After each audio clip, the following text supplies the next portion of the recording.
Hello everyone, welcome back to my YouTube channel. दोस्तों, उम्मीद करती हूँ आप सभी बहुत अच्छे होंगे और अपनी पढ़ाई में व्यस्त होंगे। तो आज हम लोग उपराष्ट्रपति के चैप्टर को देखने वाले हैं, जो महेश कुमार वर्णवाल जी के बुक से एनसीईआरटी सात संग्रह के वन लाइनर बुक से लिया हुआ है। पिछले वीडियो में हमने राष्ट्रपति के चैप्टर को कंप्लीट किया था। आज हम उपराष्ट्रपति, केंद्रीय मंत्रिपरिषद और महान्यायवादी को देखने वाले हैं। तो आइए स्टार्ट करते हैं। पहला क्वेश्चन है, भारत के उपराष्ट्रपति के निर्वाचक मंडल में कौन कौन सम्मिलित हैं? तो भारत के उपराष्ट्रपति के निर्वाचक मंडल में संसद के दोनों सदनों के सभी निर्वाचित एवं मनोनीत सदस्य शामिल होते हैं। तो संसद के दोनों सदन, लोकसभा और राज्यसभा, लोकसभा और राज्यसभा के सभी निर्वाचित और मनोनीत सदस्य भारत के उपराष्ट्रपति निर्वाचक मंडल में शामिल होते हैं। दूसरा है, भारत के उपराष्ट्रपति को पद से हटाने संबंधी प्रस्ताव संसद के किस सदन में लाया जा सकता है? तो केवल राज्यसभा में लाया जा सकता है, लोकसभा में नहीं लाया जा सकता। भारत के उपराष्ट्रपति को उसके पद से हटाने संबंधी प्रस्ताव संसद की केवल राज्यसभा के सदन में लाया जा सकता है। चलिए आगे बढ़ते हैं। राष्ट्रपति के निर्वाचन के समान ही उपराष्ट्रपति के निर्वाचन से संबंधित सभी विवादों के समाधान का अधिकार उच्चतम न्यायालय को प्राप्त है तथा उसका निर्णय अंतिम होता है। जैसे राष्ट्रपति के निर्वाचन संबंधी कुछ विवाद होते हैं तो उसके समाधान का अधिकार उच्चतम न्यायालय को प्राप्त है और उच्चतम न्यायालय का ही निर्णय अंतिम निर्णय होता है। उसी प्रकार उपराष्ट्रपति के निर्वाचन संबंधित सभी प्रकार के विवादों का समाधान का अधिकार भी उच्चतम न्यायालय को है और उच्चतम न्यायालय का ही निर्णय अंतिम होता है। आगे बढ़ते हैं। राज्यसभा का सभापति कौन होता है? तो राज्यसभा का सभापति उपराष्ट्रपति होता है। उपराष्ट्रपति से संबंधित कुछ अनुच्छेद दिए हुए हैं, जिन्हें हम लोग देख लेते हैं। अनुच्छेद 63 कहता है, भारत के लिए एक उपराष्ट्रपति का प्रावधान है। अनुच्छेद 63 में क्या दिया हुआ है? तो अनुच्छेद 63 में दिया हुआ है, भारत के लिए एक उपराष्ट्रपति होगा। अनुच्छेद 64 में है, उपराष्ट्रपति का राज्यसभा का पदेन सभापति होना। उपराष्ट्रपति ही राज्यसभा का पदेन सभापति होता है। यह किस अनुच्छेद में है? तो ये अनुच्छेद 64 में है। अनुच्छेद 65, उपराष्ट्रपति द्वारा राष्ट्रपति के पद में आकस्मिक रिक्तियों अथवा उसकी अनुपस्थिति में राष्ट्रपति के कर्तव्य का निर्वहन। अगर राष्ट्रपति का पद किसी कारण से रिक्त हो जाता है या राष्ट्रपति की अनुपस्थिति होती है तो राष्ट्रपति के समस्त कर्तव्यों का निर्वहन उपराष्ट्रपति करेगा। ये अनुच्छेद 65 कहता है। अनुच्छेद 66 में है, उपराष्ट्रपति का निर्वाचन। जो उपराष्ट्रपति के निर्वाचन की प्रक्रिया है, जिसमें संसद के दोनों सदनों के सभी निर्वाचित और मनोनीत सदस्य शामिल होते हैं, तो जो निर्वाचन संबंधी जो नियम है वो अनुच्छेद 66 में दिए हुए हैं। अनुच्छेद 67 है, उपराष्ट्रपति का कार्यकाल। उपराष्ट्रपति का कार्यकाल कितना होगा, ये अनुच्छेद 67 में उल्लेखित है। अनुच्छेद 68, उपराष्ट्रपति के पद की रिक्ति की पूर्ति के लिए चुनाव का समय निर्धारण तथा आकस्मिक रिक्ति की पूर्ति के लिए चुने गए व्यक्ति का कार्यकाल।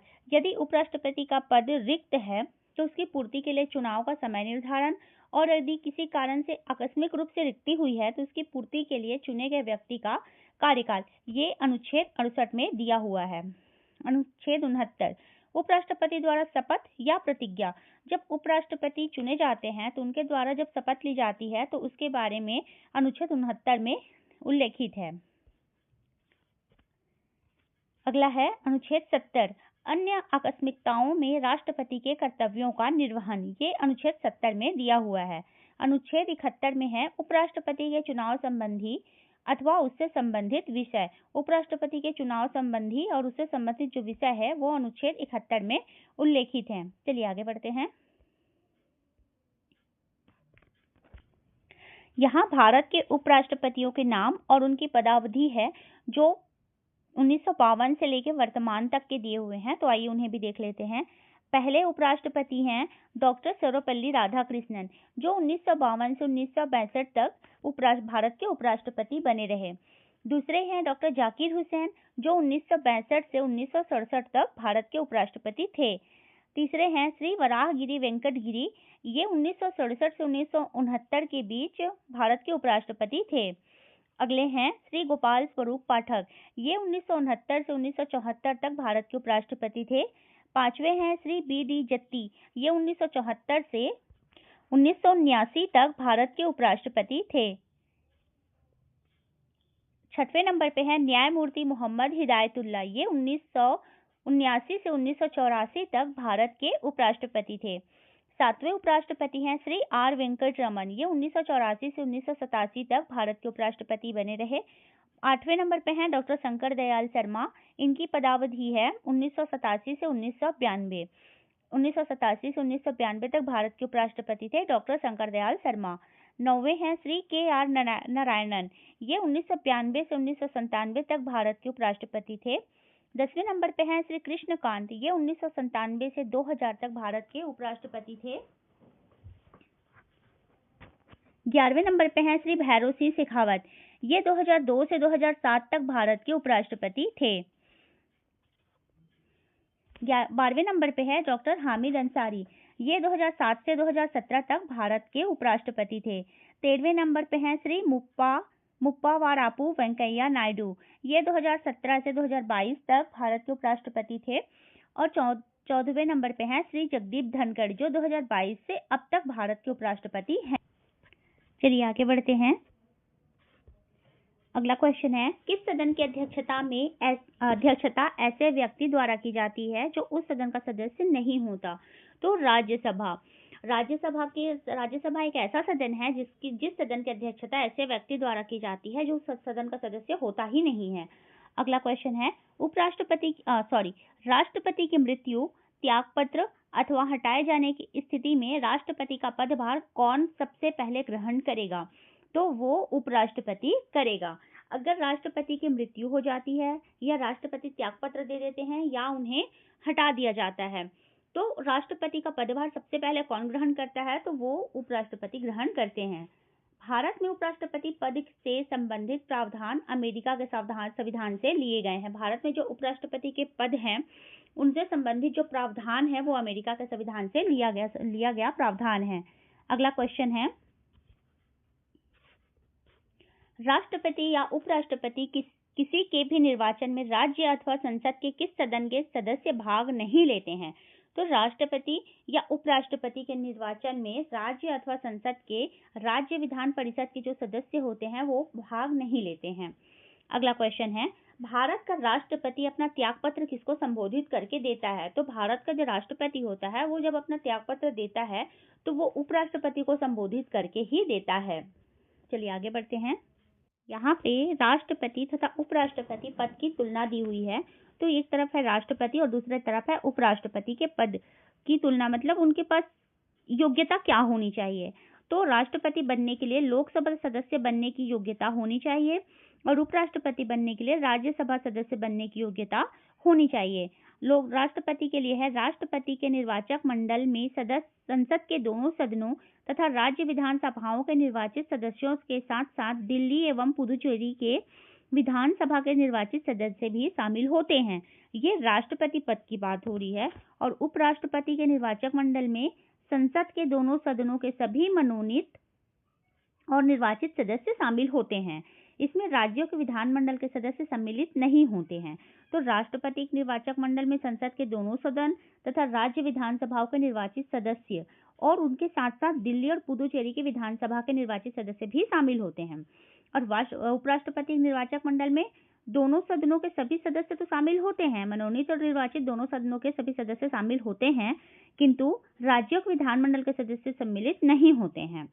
राष्ट्रपति में तीसरा है, राष्ट्रपति को पद से हटाए जाने की प्रक्रिया महाभियोग किसी भी सदन में प्रारंभ की जा सकती है। अगर राष्ट्रपति को उनके पद से हटाया जाना है तो महाभियोग लगाया जाता है, जो संसद के किसी भी सदन में प्रारंभ की जा सकती है। और उपराष्ट्रपति को पद से हटाने वाला प्रस्ताव केवल राज्यसभा में ही प्रस्तुत किया जा सकता है। अगर उपराष्ट्रपति को उनके पद से हटाना है तो प्रस्ताव केवल राज्यसभा में ही लाया जा सकता है। अगला क्वेश्चन है, उपराष्ट्रपति का वेतन भारत की संचित निधि पर भारित होता है। उपराष्ट्रपति को जो वेतन दिया जाता है वो भारत की संचित निधि पर भारित होता है। चलिए आगे बढ़ते हैं। अगला दिया हुआ है केंद्रीय मंत्री परिषद, यूनियन काउंसिल ऑफ मिनिस्टर्स। चलिए इसे भी देख लेते हैं। पहला क्वेश्चन है, केंद्र सरकार का प्रमुख कौन होता है? तो केंद्र सरकार का प्रमुख प्रधानमंत्री होता है। प्रधानमंत्री की नियुक्ति किसके द्वारा की जाती है? तो प्रधानमंत्री की नियुक्ति राष्ट्रपति के द्वारा की जाती है। भारत के प्रधानमंत्री बनने के लिए न्यूनतम आयु कितने वर्ष होना चाहिए? तो भारत का प्रधानमंत्री अगर किसी को बनना है तो न्यूनतम आयु है 25 वर्ष। नेक्स्ट है, यदि भारत के प्रधानमंत्री संसद के उच्च सदन के सदस्य हैं तो वे अविश्वास प्रस्ताव की स्थिति में अपने पक्ष में मत नहीं दे सकेंगे। यदि भारत के प्रधानमंत्री पर अविश्वास प्रस्ताव चलाया जाता है और वो संसद के उच्च सदन के सदस्य हैं तो वे अपने पक्ष में मत नहीं दे पाते हैं। अगला क्वेश्चन है, संसदीय शासन व्यवस्था में वास्तविक कार्यपालिका शक्ति किसके अधीन होती है? तो संसदीय शासन व्यवस्था में वास्तविक कार्यपालिका की शक्ति प्रधानमंत्री के अधीन होती है। नेक्स्ट क्वेश्चन है, लोकसभा में अविश्वास प्रस्ताव प्रस्तुत करने के लिए लोकसभा सदस्यों की न्यूनतम संख्या कितनी होनी चाहिए? लोकसभा में यदि अविश्वास प्रस्ताव प्रस्तुत किया जाना है तो लोकसभा सदस्यों की न्यूनतम संख्या होनी चाहिए 50।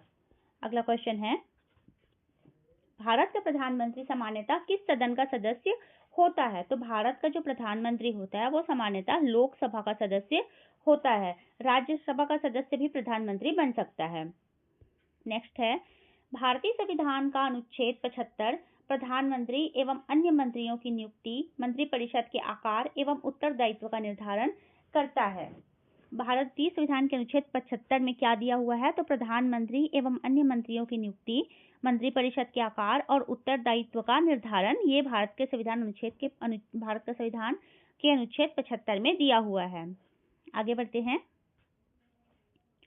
मंत्रिमंडल में कुल मंत्रियों की संख्या प्रधानमंत्री सहित लोकसभा के सदस्यों की कुल संख्या के 15% से अधिक नहीं होगी। यह प्रावधान किस संविधान संशोधन के द्वारा किया गया है? तो यह किसमें किया हुआ है? तो 91 संविधान संशोधन 2003 में ये कहा गया था कि मंत्रिमंडल में कुल मंत्रियों की संख्या प्रधानमंत्री सहित लोकसभा के सदस्यों की कुल संख्या के 15% से अधिक नहीं होगी। अगला है, संसद का सदस्य नहीं होने पर कोई व्यक्ति अधिकतम कितने समय तक केंद्रीय मंत्री रह सकता है? यदि कोई व्यक्ति संसद का सदस्य नहीं है तो वह कितने समय तक केंद्रीय मंत्री रह सकता है? तो अधिकतम वो 6 माह तक केंद्रीय मंत्री रह सकता है। आगे बढ़ते हैं, अगला क्वेश्चन है, केंद्र में मंत्रिपरिषद सामूहिक रूप से किसके प्रति उत्तरदायी होता है? तो केंद्र में जो मंत्रिपरिषद होता है वो सामूहिक रूप से लोकसभा के प्रति उत्तरदायी होते हैं। नेक्स्ट क्वेश्चन है, भारत के संविधान के किस अनुच्छेद में यह प्रावधान किया गया है कि प्रत्येक राज्य की कार्यपालिका शक्ति का इस प्रकार प्रयोग किया जाएगा जिससे संघ की कार्यपालिका शक्ति पर कोई प्रतिकूल प्रभाव ना पड़े? तो ये अनुच्छेद 257 में दिया हुआ है कि भारत के संविधान के अनुच्छेद 257 में यह प्रावधान किया गया है कि प्रत्येक राज्य की कार्यपालिका शक्ति का इस प्रकार प्रयोग किया जाएगा जिससे संघ की कार्यपालिका शक्ति पर कोई प्रतिकूल प्रभाव ना पड़े। आगे बढ़ते हैं, लाभ के पद का निर्धारण संसद एवं राज्य विधानमंडल द्वारा किया जाता है। नेक्स्ट है, भारतीय राजनीतिक व्यवस्था में कार्यपालिका किसके अधीन कार्य करती है? तो भारतीय राजनीतिक व्यवस्था में कार्यपालिका जो होती है वो विधायिका के अधीन कार्य करती है। जवाहरलाल नेहरू के कैबिनेट में पहले गृह मंत्री तथा बाद में रक्षा मंत्री कौन बने थे? तो जवाहरलाल नेहरू के कैबिनेट में पहले गृह मंत्री बने, फिर बाद में रक्षा मंत्री बने थे कैलाश नाथ काटजू। ये पहले गृह मंत्री थे, फिर बाद में रक्षा मंत्री बने थे। स्वतंत्र भारत के प्रथम वित्त मंत्री श्री आर के षणमुगम चेट्टी थे। स्वतंत्र भारत के जो प्रथम वित्त मंत्री थे वो आर के षणमुगम चेट्टी जी थे। अगला क्वेश्चन है, भारत के किस प्रधानमंत्री का विदेश में आकस्मिक निधन हुआ था? तो लाल बहादुर शास्त्री जी का विदेश में आकस्मिक निधन हो गया था। अपने प्रधानमंत्रित्व काल में कौन सा नेता एक बार भी संसद में उपस्थित नहीं हुआ था? तो कौन से नेता ऐसे थे जो प्रधानमंत्री थे पर एक बार भी संसद में उपस्थित नहीं हुए थे? वे थे चौधरी चरण सिंह। अगला क्वेश्चन है, संविधान के किस अनुच्छेद में मंत्रिमंडल शब्द का प्रयोग किया गया है? तो संविधान के अनुच्छेद 352 के 3 में मंत्रिमंडल शब्द का प्रयोग किया गया है। चलिए आगे बढ़ते हैं, श्वेत पत्र भारत से संबंधित आधिकारिक दस्तावेज है। संघीय मंत्रिमंडल श्वेत पत्र जो है व्हाइट पेपर भारत से संबंधित आधिकारिक दस्तावेज है। अगला क्वेश्चन है, संघीय मंत्रिमंडल का पुनर्गठन किसके प्रतिवेदन पर आधारित था? तो संघीय मंत्रिमंडल का पुनर्गठन गोपाल स्वामी अयंगर के प्रतिवेदन पर आधारित था। चलिए आगे बढ़ते हैं। मंत्रिपरिषद तथा मंत्रिमंडल में अंतर। आगे दिया हुआ है मंत्रिपरिषद में और मंत्रिमंडल में क्या अंतर होता है, तो आइए इसे भी देख लेते हैं। मंत्रिपरिषद काउंसिल ऑफ मिनिस्टर्स, कैबिनेट स्तर के मंत्री, राज्य स्तर के मंत्री एवं उप मंत्री ये मंत्रिपरिषद में होते हैं। और मंत्रिमंडल में इसमें केवल कैबिनेट स्तर के मंत्री ही शामिल होते हैं। मंत्रिपरिषद में कैबिनेट स्तर के मंत्री होते हैं, राज्य स्तर के मंत्री होते हैं और उप मंत्री ये मंत्रिपरिषद में शामिल होते हैं। और मंत्रिमंडल में इसमें केवल कैबिनेट स्तर के ही मंत्री शामिल होते हैं। अगला है, यह एक संवैधानिक निकाय है जिसका वर्णन संविधान के अनुच्छेद 74 एवं 75 में किया गया है। तो मंत्रिपरिषद क्या है? यह एक संवैधानिक निकाय है जिसका वर्णन संविधान के अनुच्छेद 74 और 75 में वर्णित है। और मंत्रिमंडल क्या है? तो 44वें संविधान संशोधन 1978 द्वारा अनुच्छेद 352 में मंत्रिमंडल शब्द को जोड़ा गया था जो संविधान के मूल पाठ में नहीं था। मंत्रिपरिषद संवैधानिक निकाय है जो संविधान के मूल पाठ में था और मंत्रिमंडल क्या है? बाद में जोड़ा गया था। 44वें संविधान संशोधन 1978 के द्वारा अनुच्छेद 352 में मंत्रिमंडल शब्द को जोड़ा गया था, यह मूल संविधान में नहीं था। तीसरा है, सैद्धांतिक रूप से मंत्रिपरिषद को संघ की समस्त कार्यपालिका शक्तियां प्राप्त है, परंतु मंत्रिमंडल द्वारा इसके कार्यों का निर्धारण किया जाता है। और मंत्रिमंडल में व्यवहारिक रूप में मंत्रिमंडल सदैव मंत्रिपरिषद की शक्तियों का ही प्रयोग करता है और मंत्रियों के कार्यों का निर्धारण करता है। मंत्रिपरिषद में फोर्थ है, मंत्रिमंडल द्वारा लिए गए नीतिगत निर्णयों का क्रियान्वयन मंत्रिपरिषद द्वारा किया जाता है। जो मंत्रिमंडल द्वारा लिए गए निर्णय होते हैं उसको चलाने का काम कौन करते हैं? तो मंत्रिपरिषद द्वारा किया जाता है। चौथा है, मंत्रिमंडल में नीतिगत निर्णयों को क्रियान्वित करने के लिए यह मंत्रिपरिषद को निर्देश देता है तथा निर्णयों के क्रियान्वयन की निगरानी भी करता है। तो मंत्रिमंडल का क्या कार्य होता है? ये नीतिगत निर्णयों को क्रियान्वित करने के लिए मंत्रिपरिषद को निर्देश देता है और निर्णयों के क्रियान्वयन की निगरानी करता है। आगे बढ़ते हैं। आगे है, मंत्रिपरिषद सामूहिक रूप से लोकसभा के प्रति उत्तरदायी होते हैं। चलिए आगे बढ़ते हैं। नेक्स्ट है, महान्यायवादी तथा नियंत्रक एवं महालेखा परीक्षक, attorney general and controller and auditor general. तो आइए दोस्तों इसे भी देख लेते हैं। भारत के 3 विधि अधिकारी होते हैं। पहला है भारत के महान्यायवादी, अटॉर्नी जनरल ऑफ इंडिया। दूसरे हैं भारत का महाधिवक्ता, सॉलिसिटर जनरल ऑफ इंडिया। तीसरा है भारत के अपर महाधिवक्ता, additional solicitor general of India. ये भारत के 3 विधि अधिकारी होते हैं। पहला क्वेश्चन है, भारत का प्रथम महान्यायवादी कौन था? तो भारत के प्रथम महान्यायवादी कौन थे? MC सीतलवाड़। ये भारत के प्रथम महान्यायवादी थे, MC सीतलवाड़। नेक्स्ट है, भारत सरकार को कानूनी विषयों पर परामर्श कौन देता है? तो कौन देता भारत सरकार को कानूनी विषय पर परामर्श देता है? महान्यायवादी, attorney general of India. Next question है, भारत का सर्वोच्च विधि अधिकारी कौन होता है? तो भारत का सर्वोच्च विधि अधिकारी भारत का महान्यायवादी होता है। अगला है, भारत का महान्यायवादी किसका विधि सलाहकार होता है? तो किसका सलाहकार होता है? भारत सरकार का। आगे बढ़ते हैं। राष्ट्रपति द्वारा महान्यायवादी को सौंपे गए कार्य, राष्ट्रपति द्वारा महान्यायवादी को जो दिए गए कार्य हैं उनके बारे में देखते हैं। भारत सरकार से संबंधित मामलों को लेकर उच्चतम न्यायालय में भारत सरकार की ओर से पेश करना। भारत सरकार से संबंधित जो मामले होते हैं उन्हें लेकर उच्चतम न्यायालय में भारत सरकार की ओर से पेश करने का काम महान्यायवादी का होता है। दूसरा है, संविधान के अनुच्छेद 143 के अंतर्गत राष्ट्रपति की ओर से उच्चतम न्यायालय में भारत सरकार का प्रतिनिधित्व करना, ये महान्यायवादी का दूसरा कार्य है। और तीसरा है, सरकार से संबंधित किसी मामले में उच्च न्यायालय में सुनवाई का अधिकार जो होता है वो महान्यायवादी के पास होता है। आगे बढ़ते हैं। अनुच्छेद 76(4) के अनुसार महान्यायवादी किसके प्रसाद पर्यंत पद धारण करेगा? तो महान्यायवादी जो होते हैं वो राष्ट्रपति के प्रसाद पर्यंत अपने पद पर बने रह सकते हैं। भारत के महान्यायवादी को संसद के दोनों सदनों में बोलने, कार्यवाहियों में सम्मिलित होने, किसी भी संसदीय कमेटी का सदस्य होने का अधिकार है, परंतु वोट देने का अधिकार नहीं है। भारत के जो महान्यायवादी होते हैं उन्हें संसद के किसी भी सदन में बोलने का अधिकार है, कार्यवाहियों में शामिल होने का अधिकार है, किसी भी संसदीय कमेटी का सदस्य बनने का अधिकार है, किंतु उन्हें वोट देने का अधिकार नहीं होता है। सॉलिसिटर जनरल कौन होता है? तो महान्यायवादी का अधीनस्थ अधिकारी जो होता है वो सॉलिसिटर जनरल होता है। अगला है, वर्तमान में भारत के महान्यायवादी कौन है? तो वर्तमान में भारत के महान्यायवादी है आर वेंकट रमानी। ये वर्तमान में भारत के महान्यायवादी हैं। महान्यायवादी का पद संविधान के अनुच्छेद 76 के अंतर्गत एक संवैधानिक पद है, जबकि महाधिवक्ता का पद संवैधानिक न होकर मात्र वैधानिक है। जो महान्यायवादी है उनका पद संवैधानिक पद है, संविधान में उनके पद का उल्लेख है अनुच्छेद 76 में, जबकि जो महाधिवक्ता होते हैं उनके पद का संवैधानिक न होकर वो वैधानिक है, वो संवैधानिक पद न होकर कानूनी पद है। चलिए आगे बढ़ते हैं। भारत के प्रथम नियंत्रक एवं महालेखा परीक्षक कौन थे? तो भारत के प्रथम नियंत्रक एवं महालेखा परीक्षक थे वीर नरहरि राव। ये भारत के प्रथम नियंत्रक एवं महालेखा परीक्षक थे। राज्य सरकार को कानूनी विषयों पर कौन परामर्श देता है? तो राज्य सरकार को कानूनी विषय पर महाधिवक्ता परामर्श दे।